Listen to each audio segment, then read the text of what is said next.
Hello, parents and guardians. I am Jessica Stahl, and I will be your child's preschool teacher this year. I want to first start out by thanking you for being here. This is a very informational meeting, and I cover a lot of things. So let's get started. I first want to let you know about how our day looks when the children enter the classroom. Um, they're already busy learning. I have included a daily schedule in your welcome packet for you to look through, and some of those things I'll be going over today. To help um, our children have a positive school experience, we have created a positive learning environment in our classroom. But it also starts before the classroom. It starts when we go to your home and do your home visit. Many of you have already had your home visit. We're trying to build a relationship with the children in their own environment where they're more comfortable. And doing that at a home visit is better. Like I said, they're in their own environment. You're there, we're there. Um, it's just to get to know you guys. And then their second meeting is their classroom visit. So you're there as their parent, so you're their comfort zone. And then, they get to see the toys and they're excited about seeing new toys, or maybe they're seeing toys that they have at home. So they're becoming familiar with that. And we like to have those kinds of toys available. That's part of why we like to do the home visit, to get to know them, to see what they like to play with, what they like to do, so we can include that in the classroom, to help them have a more easier transition.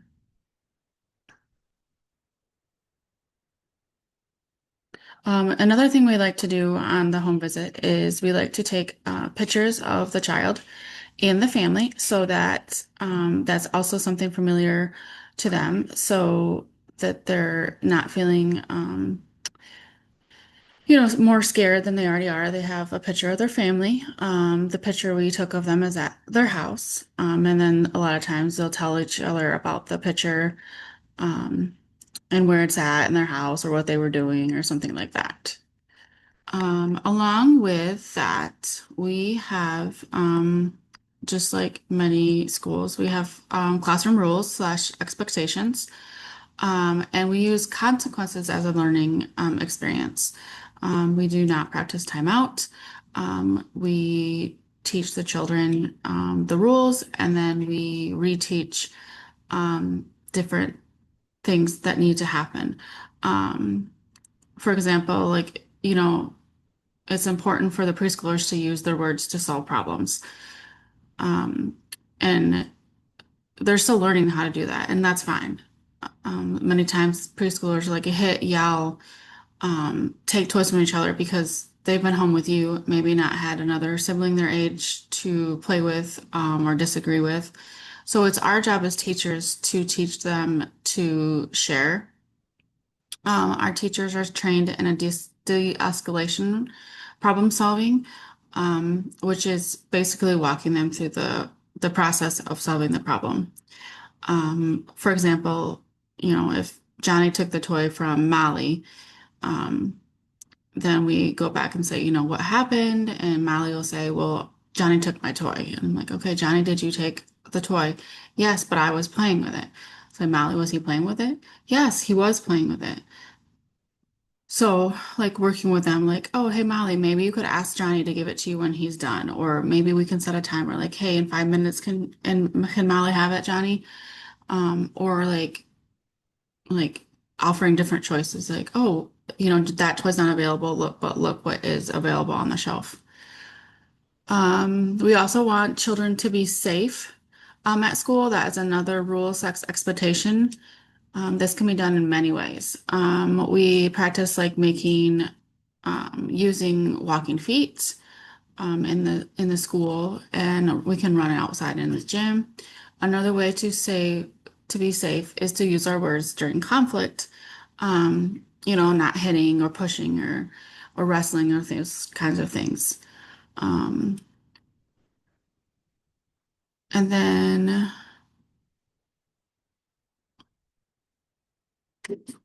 um, Another way to be safe is, like I said, using our words in conflict. Like I stated before, we teach the children to use their words when they have a problem, question, or want something. This skill will help children in many years. As we know, as adults, we need to learn how to solve conflicts using our words because it's not appropriate for an adult to hit another adult. So it's really important for us to practice that with the children and teach them how to do it. When we teach rules, we do it in a way where we say like what we want them to do. So if we want them to use walking feet, we say use walking feet as a rule. Or if we want them to share toys, we say like use your words and ask for a turn. When you say, no running, all the kids say here is running. And so that's what they'll do is they'll run instead of walk. Another rule is be responsible. Just teaching children to clean up after themselves, taking care of their own belongings at meals, trash picked up. So that is another rule we have. Um, Moving on. When rules and expectations are not followed, like I said, we don't have timeouts. Our consequences are more of a redirection or talking them through a problem, which all our staff are trained in. An example of redirection is when children forget to pick up after themselves. Maybe they're in the block area and they want to go play in the house area. We'll ask them, "Hey, I noticed that you were playing with the blocks in the block area, and they're still out, and you're in the house area now. Could you go back and put them away?" That will help others find the toys they're looking for. Um, like I already stated, like children are still learning how to use their words. So when there is a problem, with like I said, that Johnny and Molly like asking for a turn, we step in and guide them through that conversation. Ask each child how they're feeling, um, and then model how to use their words and say, "It hurts my feelings when you take my toys." Um, that just helps them learn to use their words and learn to how to resolve conflict. We do this, at the beginning of the year, this is like our main focus. And then towards the end of the year, the kids are able to do it on their own. It's actually a beautiful thing to see in the classroom is like where they started and then when they get to the end, how well they can do that on their own. We also um, have some ideas for you to do at home to help prepare your child for preschool. Um, so some things you can do is, teach self-help skills. Like there's 18 children in the classroom and there's only two teachers. So it's really helpful if kids know how to put their own coats on, um, you know, maybe starting to learn how to zip. We also like rely on the other kids like, hey, Johnny, you can zip. Can you go zip Molly up? Or can you go teach her, kind of like how having them help each other. Teaching them to wash hands before and after meals and after using the bathroom is a great activity you guys can do at home. Um, help letting them like get their own clothes on and um, zipping their coats and getting their shoes on. Those are all self-help skills that not only help your child, but also help the staff in the classroom. Um, and I know that it's hard to fit all that in, but just give yourself extra time in the mornings to like for them to get their stuff on. We also have like a picture step um, poster next to the door so like they can say, oh, I need to put my snow pants on before I put my coat on. So that might help them like break down the steps and not feel so overwhelmed.